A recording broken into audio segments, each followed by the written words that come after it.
first, let's clear the vibes, because I don't know what planet's in retrograde. I believe it's Jupiter or Saturn. Either way, everybody's lost their damn mind. So, between the last episode and today, there has been TikTok drama. I've been on a trip, and a little bit more TikTok drama. And of course, an entire hurricane has ravaged the Caribbean. So, at which point do we admit we're living in the end times in the Book of Revelations? Well, either way, we're going to go out smelling good. What do we do first? Do you want to hear what I've been wearing first? Do you want to hear about the drama?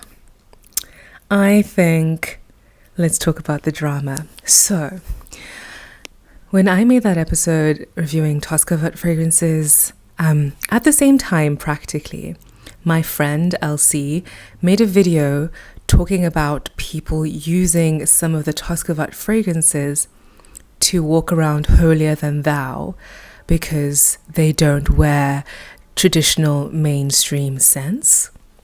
But her whole point was to say, just because you wear this scent doesn't mean you're superior, which is a very neutral and correct statement.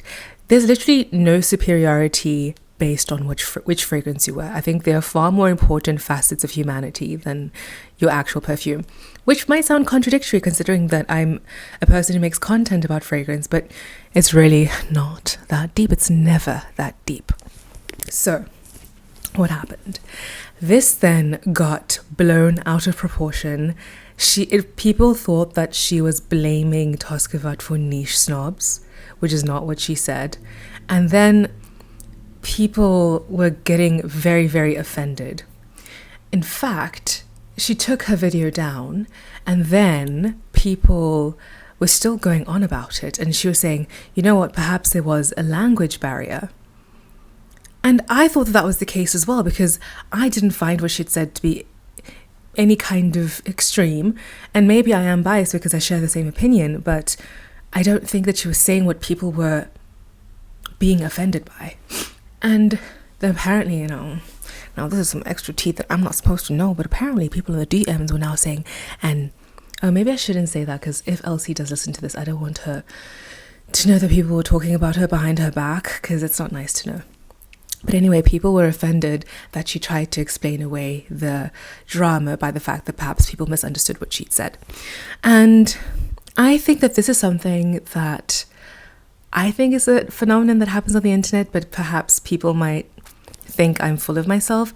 But I think that there is a certain curse of eloquence where if you are a person that maybe you were a drama kid or an English nerd, or you really like writing and theatre, and you read complex books that had really flowery language and you added that to your vocabulary and you use it easily in your everyday speech, people will assume that you have a superiority complex, or people will assume that you think you're better than them. And sometimes I can see it happens with my videos, not to say that I'm particularly eloquent, but sometimes I think people will rather listen to how they're feeling about what they're hearing as opposed to listening to what I'm actually saying. And then they'll think that I'm being snobbish. I cannot iterate enough or reiterate how much I don't actually care what perfume you wear at all. I don't really care. My entire premise, job, mission, desire when I started this account and platform was to enlighten people beyond the few fragrances that get sent out in mass PR and get spoken about all the time, so that we give the little man a chance, so that we give people who are not, who don't have the same budget to send out PR, or just people who aren't as widely spoken of. Because I can't believe that the majority of the world population can be serviced by the same top 10 brands. I just don't think that that's a thing. But people always somehow find a way to be offended, and they don't think, luckily this is not everybody, it's always just one or two people. I think that the majority of my audience is quite smart and they can get it. In fact, there's a user who's taken away their name, but she's really sweet. She was like, Valerie's actually very funny, you just don't get it. And I appreciate being seen like that. So I think that Elsie fell victim to people's perception of people who are eloquent. But maybe I'm completely off base here. It's just something that I've noticed and other people notice as well. In fact, people love to take you down when you are smart and you don't act humble about it. And it's not about the fact that you're proud that you're smart or you think that you're the smartest creature.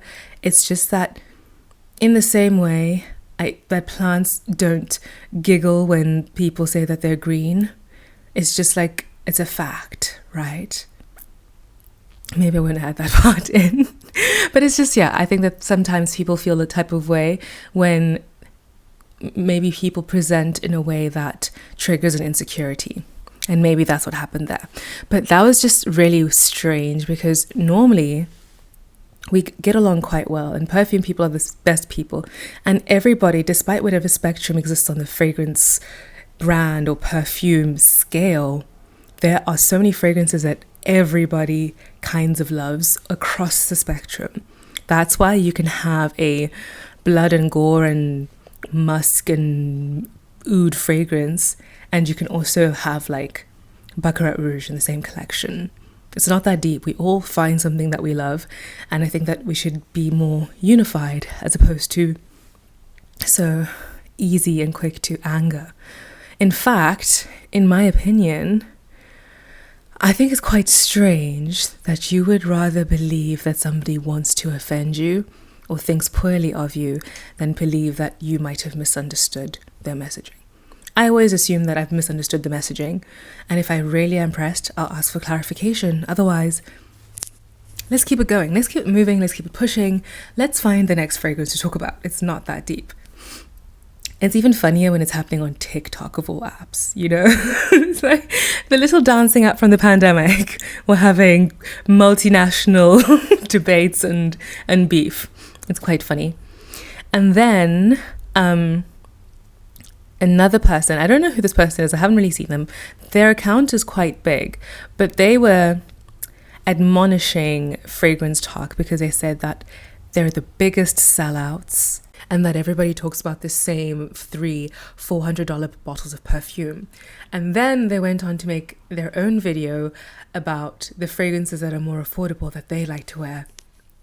And nothing novel and new. These are things that I've seen on my FYP. I've seen Commodity.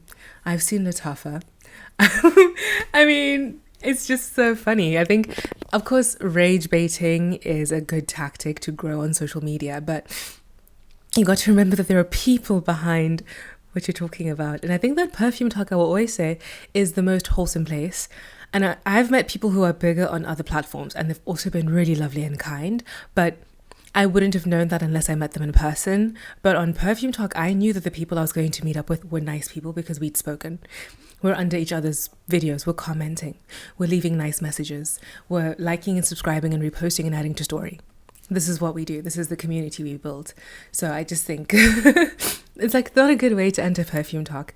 And also, I think it's a way you can, in a way, you can kind of make it a liability for yourself because, you know, if you want to go far, go alone. No, if you want to go fast, go alone. If you want to go far, go together. African proverb. They never say where in Africa the proverb is from, but that is a good proverb because everybody kind of uplifts each other. We are, like I said, we were taking each other to meetings at Exxons. We were introducing each other to other people. We are expanding our network by connecting our different networks. And if you want to go alone, it can work. If you get the numbers, you will get on the PR lists, and maybe the brand people will be very happy to meet up with you and you can get these great opportunities. But at the party, who are you hanging out with? That was a very long pause. I feel like I'm Kendrick Lamar. They're not like us. But yeah, I just thought like this is kind of getting old now, especially because we're grown. You know, we are... And most of us are like in our mid to late 20s, early 30s. There's some people even older. And it's just like, this is not high school. We don't have to play these games. Let's just be nice, please. Anyway, in between that, I went to Sicily. It was really lovely. And I went to, I don't know if I'm allowed to talk about it yet. Not like it's a big deal. It's just that I went to an event and it was really beautiful. And I met up with Maria and Petra, and they were really lovely. Again, of course, Maria is a bestie at this point. We talk every day. So I could share with you what I'm wearing and what I wore. Oh, the other one isn't empty. It's in my empty pile I want to talk about. But I took Obvious Une Fleur d'Oranger. It's a very bright, zesty orange blossom. It's fresh. To me, it's like the perfect version of a cologne for me. But it's now empty. Some of it did leak on the way home, but I might replace it, I might not. I need to find my next neroli fragrance. I have Soften Up a Parfum de Mali, but sometimes it's too sweet. And unfortunately, the only other one I would have wanted, the other neroli on my wish list was Villa Neroli by BDK, but I'm not going to be giving them my money because why would I fund Zionists? Anyway, apart from that, I've been wearing, and this is disgusting. It is disgusting how much I wear this fragrance, and I'm realizing I potentially have an overspraying problem. So this is Pure Eve by the different company. At most, I have decanted 2 ml of this for somebody, and I've decanted 10 ml for my personal use for traveling. But I refilled this 100 ml bottle last year, and look how much of it I have left. Luckily, I don't know if it's luckily, I don't know how much of a summer we have left in Switzerland, but luckily it's not too expensive, but I'm going to have to refill this again because I cannot be without it. If you've never smelled Pure Eve, this is a white rose. If you've smelled real white roses, you'll know what I mean. They have kind of a sumptuous element to them. It's a white rose with a little bit of almond, and it's got aldehyde. So this gives you the biggest sillage. I've had people in my office say, I knew you were here because I could smell you in the staircase. And that I wasn't in the staircase, I was at my desk. So clearly the sillage and the trail just lingers. And this is the perfect answer to a gourmand for summertime because it's not actually gourmand or sickly sweet. It's sweet, but it's also airy and fresh, so it's not too sticky and balmy in my opinion, so that it can really work okay in the heat if you're still wanting to smell delectable. I also took my Electimuss Mercurial Cashmere hair perfume, and this unfortunately is now finished, and I've had this since December. This is a fantastic product. I've really enjoyed it. I hope they make it in Vanilla Edesia. I hope they make it in Aquila Absolute. If anybody from Electimuss is watching this, please make another version of this. But I will be replacing this because I like hair fragrances now. I think that they're a fun element to the scent routine. But yeah, that was great. I also took this along with me because who doesn't want to perfume their hair? Oh, and then I took along with me Hearsay from Linen Tutu. Also, again, I will say, remember when I said I'm going to obliterate this bottle? Look at that dent. The tale of many dents. This is alarming, but I've really been enjoying this. And also actually, on the other side, I've also been wearing another Linen Tutu fragrance, which they sent me so kindly. And that is Lately. This is a sun-drenched jasmine in like late afternoon bloom, kind of ambery, syrupy jasmine. It's also got accents of really bright vegetal saffron and hinoki wood, which isn't too heavy. I don't know why in my brain hinoki should be a heavy wood, but it's actually quite light here, and this is really, really pretty. But of course there's no dent there because I haven't been wearing it as much. I've also been wearing Belfiore by Oman Luxury. Yes, this alongside Naki by Pernoire, which is, both of them are more stone fruit fragrances. Naki is a peach fragrance with a lot of green elements, whereas Belfiore is an osmanthus with a little bit of carrot seed. They also say suede, but I don't really get the suede on my skin. Those are fantastic, and those to me are more sunset yellow, orange, bright, vivid. And then, the trifecta layering combination I'll talk to you about very soon. But I sampled for the first time Tubereuse Astrale from Maison Crivelli. This has been out for a little bit now, and I got a sample from Maria, and as soon as I got home, I ordered the 5 ml. This is almost empty now. There's a third of it left, and luckily today we will be doing Maison Crivelli as one of the headliners, so I can tell you more about it later, but this is just a blown away. I love tuberose done a certain way. So if we think about the more classic tuberoses, I'm more carnal flower than fracas. And this one is, again, a more green tuberose, not gummy. It's still sensual, but it's also high dimensional. It's got some greenness.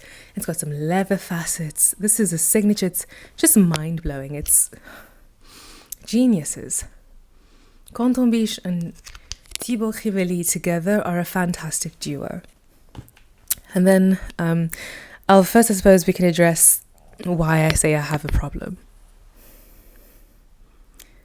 This is my Spice d'Arnaud. When did I get this? I got this in May. It is over halfway finished. I am terrified for my wallet because I cannot be without this. And of course also the It Girl scent I told you guys about. Lull from Gabar. Look at that dent. This is real good, guys. It has, like I said, it's creamy, musky sandalwood, aspects of tea, and it's got a sweetness, and it's got a little blush of fruit and cherries and rose. This is just fantastic. If you like Blanche Bête, if you like Girl of Now by Zadig and Voltaire, you will love this. And so many other people are agreeing with me. And actually, I might have to pick up a backup bottle, but I think maybe in a winter purchase. I'm not going to travel for my birthday this year, and I'm going to instead buy myself an unreasonable amount of perfume. So, the layering combination, though, is Ambre Chromatique by Maison Crivelli, which is an incense, amber, vanillic, really deep, rich fragrance. That... And then, this is on the pulse points, and then on the skin, you do Lull. And then on the clothes, which is probably why this is so empty, you do Spice d'Arnaud. But now, now that I've seen the dents in all of these bottles, I'm going to slow down on wearing them and use the rest of my collection. But I'm absolutely besotted with all of those fragrances. And that's essentially all I've been wearing. Yeah, I always get hyper fixated on wearing the same fragrances again and again and again. And this is probably my issue. So either I need to slow down or I need to get on some more PR lists so I can fall in love with other things. But honestly, I have to say, I said that Spice d'Arnaud is one of the fragrances to beat for me this year. And it's going to be hard to impress me for the rest of the year. And I stand by that. It's going to be very hard to impress me for the rest of the year. And yeah, when we get into which is practically now, when we get into the discovery sets, it's going to be quite evident that it really is going to be hard to beat me. Today, the headliners, we've got the Extrait Discovery set from Maison Crivelli. I figured because I've been a little bit absent, we can do a few more scents than usual. And then I also bought, which I didn't know that they came out with this, the discovery set of the Vacate in a Bottle layering kit from Kayali. And then something that's really new to my collection, it just literally arrived yesterday, Unika. This is a French brand I hadn't heard of before, but one of the creators that I bumped into at Givaudan, Elfa, or she's Elle au Parfum on Instagram, really lovely woman. She reached out to me and said, have you discovered this brand and would you like to? And I said, sure, why not? Because who doesn't want to discover a new French brand? So they're called Unika, which I think is kind of, the name explains itself. Other than that, and maybe this is a good point for any brands who might be watching, they just sent the discovery set and the card with all of the fragrances on it, which is nice, but I don't know anything about the brand. Some brands do it so well. I think one of my next ones, because it's going to be hotter, is the Gigite Discovery set. But if you're sending out PR, and of course I'm very grateful, and this is not a criticism, this is a suggestion. If you want somebody to talk about your brand, and do you have certain messaging that you want to put out apart from your fragrances, then you should probably include a little bit more about your brand in the press kit. That's just my 2 cents. And because most of the time you're probably not creating fragrances that are so profoundly unique that nobody who would have ever smelled anything like it before. So it's good to give a little bit of a story. And actually the Electimuss PR people do that really well. You always get a briefing about the inspiration behind the fragrance, the perfumer, the notes, and also how long you have to keep it quiet. But anyway, Unika, they have 5 different fragrances. All of them are again based around a note or a note combination. And I did do a sniff test earlier this week, and literally yesterday. And they're quite interesting, I have to say. The combinations are sometimes fresh. Some things I didn't think I would like that I did. And of course, I still don't like citrus. So the first one is Trois Poivres, 3 peppers. So I love what they say, that the name hides a citrus. So this has pimento, pink pepper, and black pepper. And then there's some cedar, patchouli, oak moss, and musks. And this is fantastic. This is the kind of citrus or zesty fragrance for the citrus hater. Yeah, because sometimes when I smell like black pepper, I always think it's a citrus, but it's not. So it accents that citric aspect of black pepper. You get more of the pink pepper in the fresh opening. But I think it's a solid pepper forward, maybe woody fragrance. And also has the musks, so I think it'll give you a nice sillage as well. And then they have Vanille Reglisse, so vanilla licorice. This is good. So yeah, this is so surprising because I have really been put off in many instances where anise has been added to fragrance, and I feel like anise, fennel, star, 5-star, star anise, and licorice are all kind of related note profiles. So I thought I wouldn't like this, but this is actually really, really lovely. You have a vanilla that is warmed up, has a balsamic aspect accented by a licorice. And they also have a huge dose of benjoin balsam. They also have candied fruits and bergamot in there, so I get like a sweetness that's accented, but it's mainly a vanilla, resinous-y scent with a very slight touch of licorice. Now the scent that I thought I would like the most is the third one, which is Fève Tonka Sesame. So tonka bean and sesame. And this one is interesting because in the top they include eucalyptus. So what you would think would be an overall highly cozy gourmand scent actually to me leans more towards a fougère. I'm sniffing my mic instead of the thing.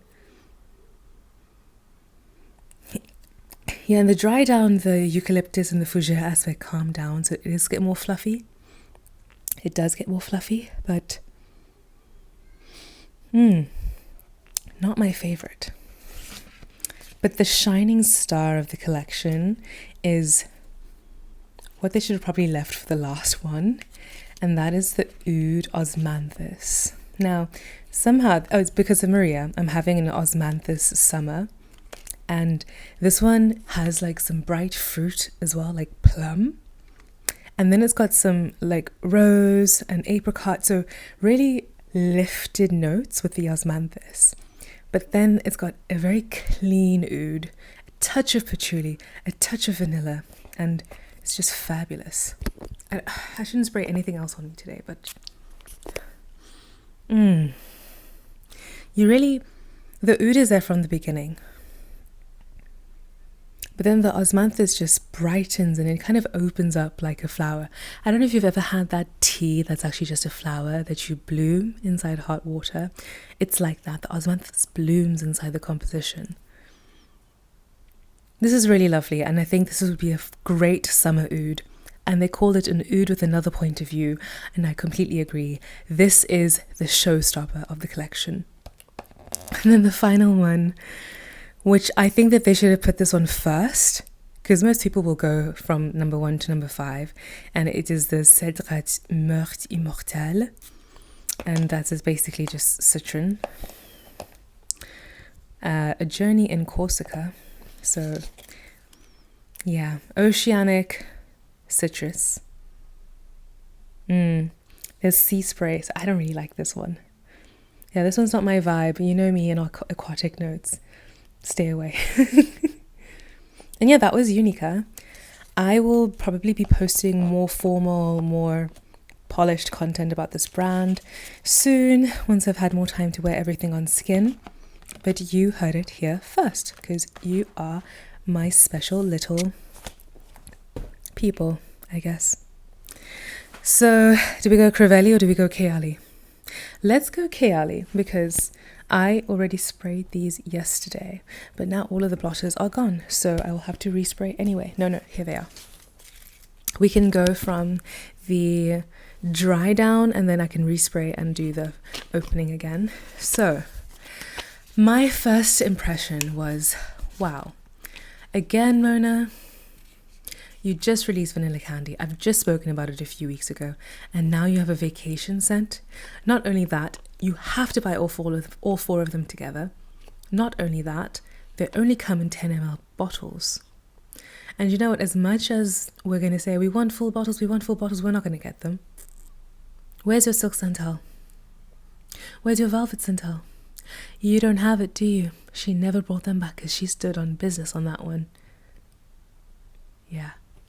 Anyway, so the concept is that there are 4 fragrances that you layer together to take you traveling. Who was it? I think it was Diaz and Durga that said that fragrance is armchair travel. I think that that's the idea here, where those who don't have time to go to all of these fancy places in the world can do so at home by wearing the Kayali fragrances. So the first one we have is Marrakesh in a bottle, and it is an orange blossom. It's so lovely, actually. I actually would love a full bottle of this. This is, again, a more creamy orange blossom. It's sweet. It does evoke Saffanad to me in a way, but Saffanad is more bright. This one is more creamy and less sweet. And this is what I want. This is the next neroli that I want, or orange blossom that I want. It also has quite a bite in the opening, like there is a citrus there punching in.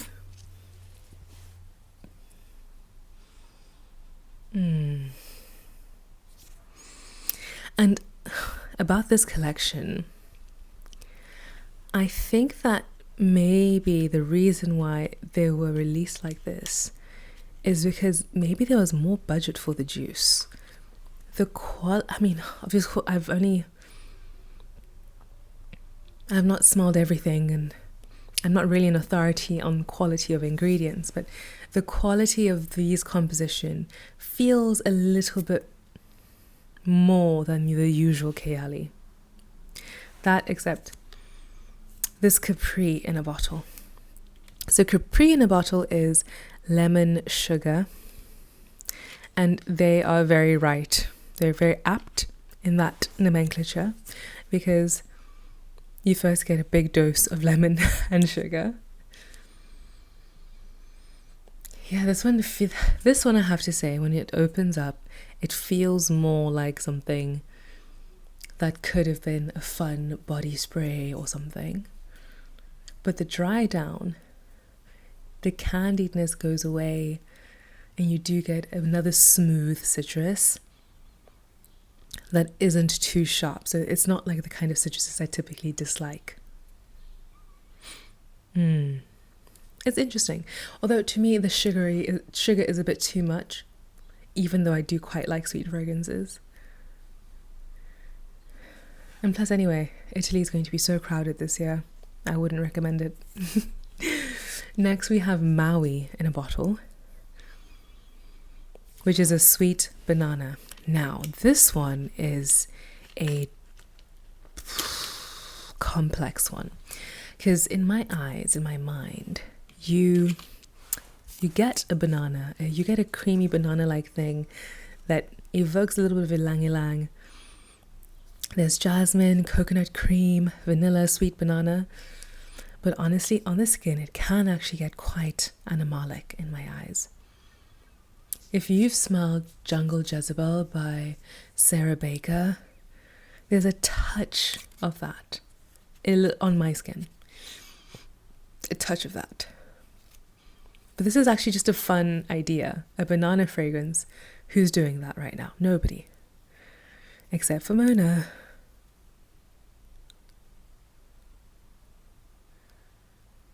Sandalwood, vanilla, coconut cream. Now, the one that I think is probably the most expensive smelling one is Maldives in a bottle. And this is supposed to be ylang and cocoa. And this one, this one is, oh no, I got some on my laptop. Oh well. This one feels more aquatic, but it has a opening with rosemary. Now that's also unique.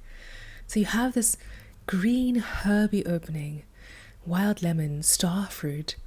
Now I can't tell you what starfruit smells like because I don't think it particularly has much of a taste, but there's also a banana blossom, ylang-ylang, and also has coconut milk. But this isn't your typical suntan lotion coconut. It's more of a oceanic, watery, spa-like experience. I think that this one would do very well. It's very unique and chic. Yeah, this is a great collection. I'm not sure I'm much one for the format in which it's been released, that you have to have everything, because I definitely would use up all of the Marrakesh and not touch the rest of them. But I think it's a solid collection, and I think it's a great scent adventure. So yeah, I think this was like 13 francs. So if you have the opportunity, you should definitely get the Discovery set if you're interested. And I have to say that these, to me, do not evoke the typical Kayali scent experience. And so I'm really glad I picked these up because I was just curious. So yes, those are my thoughts on the Vacay in the bottle. And now to the main event, we have the Extrait Discovery set from Maison Crivelli. So most of these I've actually smelled before and I have the samples, but the reason why I ordered it was to try the new Oud Cadenza. But I'm going to let you sweat it out and I'm going to make you wait. I'm going to go in the order I want to go in. So, Tubereuse Astrale. This is one of the latest non-exclusive collaboration scents. Of course, I respect that they collaborate with different brands. Different stores. I'm sure it must be lucrative for them. But it's also really annoying to have to wait for... I think with Selfridges, they have a non-compete clause because even though it's available at Selfridges, I can't get it on their website yet. And that happened with Ambre Chromatique as well. So Tubereuse Astrale, like I said, leather, tuberose, something green, woody, leathery, sweet, still floral. This is a tuberose that I would say is definitely unisex, not at all like super sensual, white floral feminine. And I wore this to an event and the people there, not frag heads, were like, you smell like heaven. So if you care about compliments, Tubereuse Astrale garnered me compliments. Then we have Ambre Chromatique, which I have. In fact, I just realized, I was thinking back, and Maison Crivelli was one of the first brands to give me a influencer experience.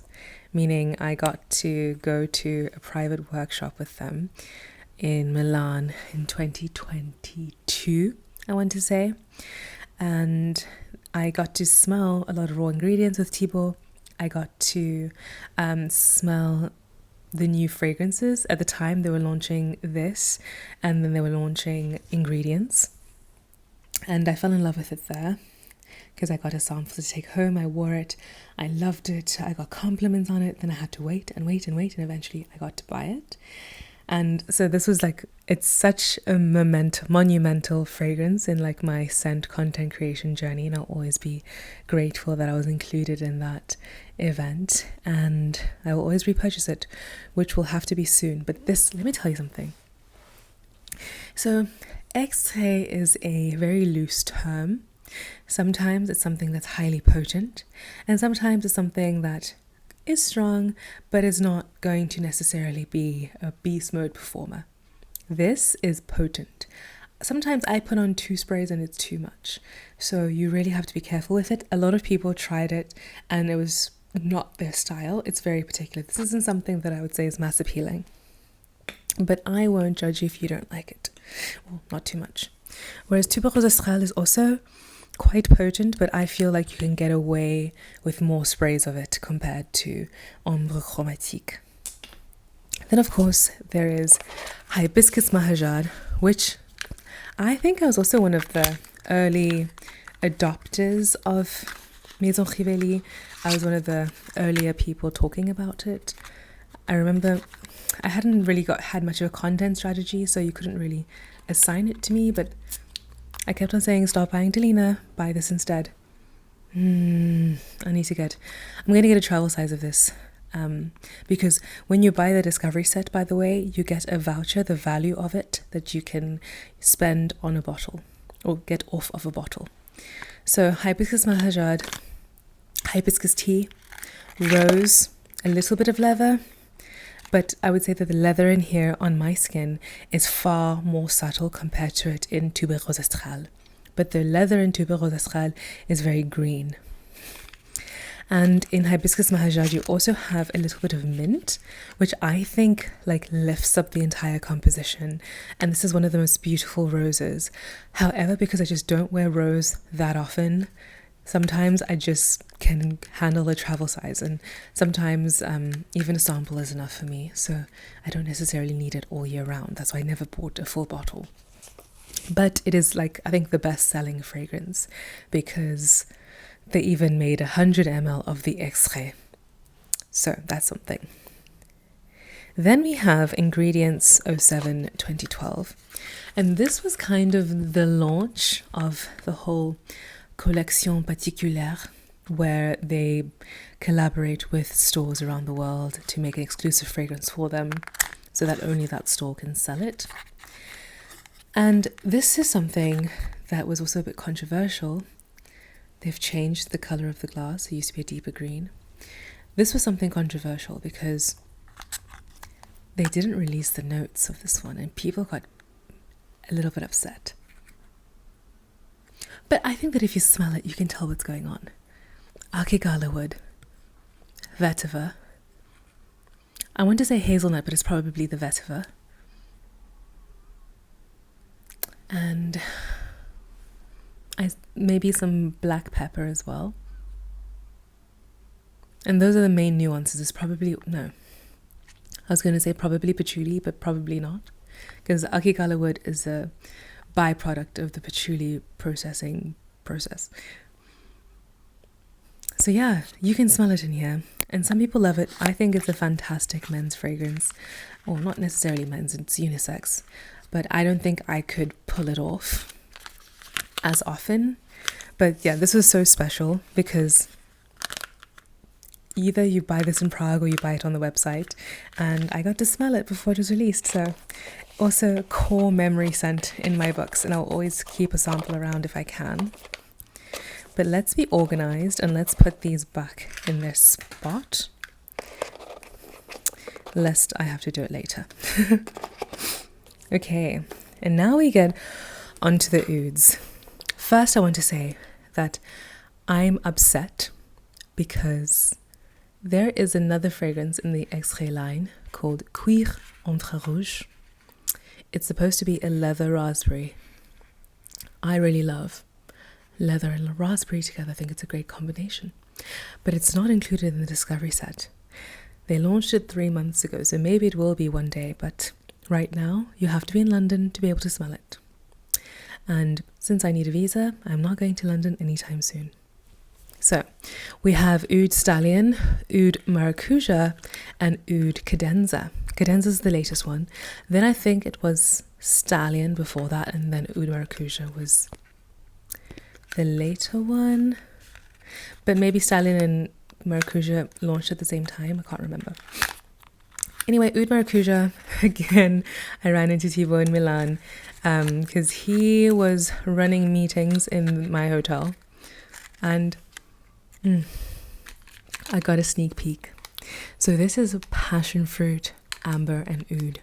This is a beautiful neon smell. Apparently this was very big with the frag bros, and I can see why.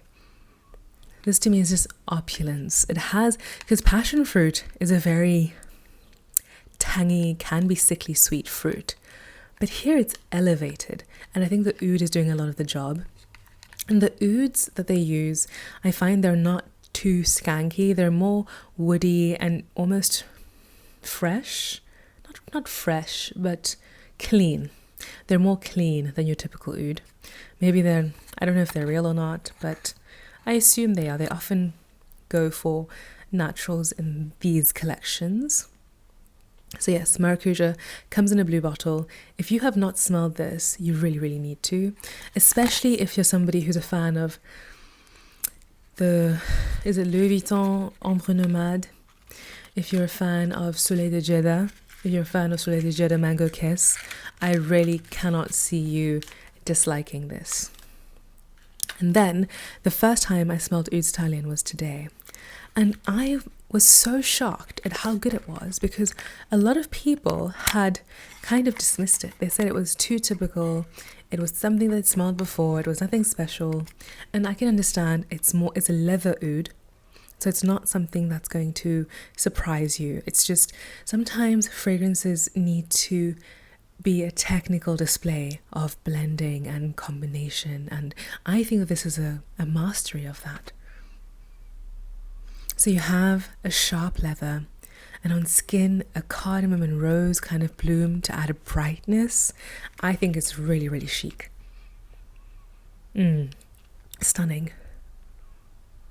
I might pick up a travel size of this as well, if I can. I really, really like this. And don't sleep on Oud Stallion, please. Finally, we have the oud of the hour. The oud I was anticipating, Oud Cadenza. This is currently a Harrods exclusive, but you can also get it on the website. In a couple of days, apparently they've had logistic issues. So, when they listed the notes, I heard cinnamon, I heard cocoa, I heard vanilla. I always thought this is going to be a gourmand dream. And while it is a fantastic fragrance, in the end, it doesn't feel too novel. And I realize why. So, a lot of this is made up with a vanilla, cinnamon, some ambery facets, and that to me is a structure of a lot of the fragrances I love. I love a spicy vanilla. So, you have that kind of core, and then you have a woody oud that's not too persistent, to be quite fair. It's there in the opening, and then it quite dissipates. And then you just are left with a candied sweet cinnamon. So this is quite lovely. A lot of people are going to love this. If you're somebody who has a scent like Encensoir, Matière Première, Lune Féline, if you have God Bless Cola by Versatile, you will probably like this. But the fact that I have those fragrances does not make me want to have this one in my collection. And maybe it's the weather. Maybe I need to wait till winter time to appreciate it more. But right now, it's a lovely fragrance. It's obviously beautifully composed. It's another Jordi Fernandez. And I think he did Oud Stallion as well. While I love the profile, and it's right up my alley, I don't need it. And I'm quite sad because even though I said that it's going to be hard to impress me, I didn't think it was going to be true. Oh well, that's the name of the game sometimes. And so now we've gone through 3 different discovery sets. I hope that quells your thirst for for the day, and I hope that you've been smelling interesting things lately. What have you smelled lately? What is on your wish list? Brands that I want to sample because I really am intrigued include Zoologist. I've smelled some of the stuff, but I need to sit with the scents properly with the discovery set. What else? Yeah, Zoologist is my main priority at the moment that I will eventually invest in. And also, Manos Kerakinis has just released a new discovery set. So I want to also get that because I love Manos and he also has fantastic fragrances. So I want to go through with him with you. And yeah, that's about it. Oh, what am I reading? But I read Julia Fox's Down the Drain. It was her memoir. Fantastic. That woman is a storyteller, and I think that what she did, which was really smart, is somebody, I don't know her writing chops, but she wrote it all in first person present tense, so it really felt like you were going through her story with her, and that was such a clever literary strategy that I really appreciated. And of course she's had the most scandalous, tragic, gripping, heart-wrenching life, and she's just a story of endurance, so I really appreciated that. And now I'm reading The Bluest Eye by Toni Morrison. For some reason it's not been very easy for me to get into. I think it's also because I'm stressed because I need to finish up writing my paper and I want to do anything but I'm enjoying it at the moment. Of course, Toni Morrison is an excellent writer, so I will be giving it more energy this weekend. And that is all I have to say today. I hope you're well. Thank you for tuning in once again. Always remember to sample before you buy, and as always, happy sniffing.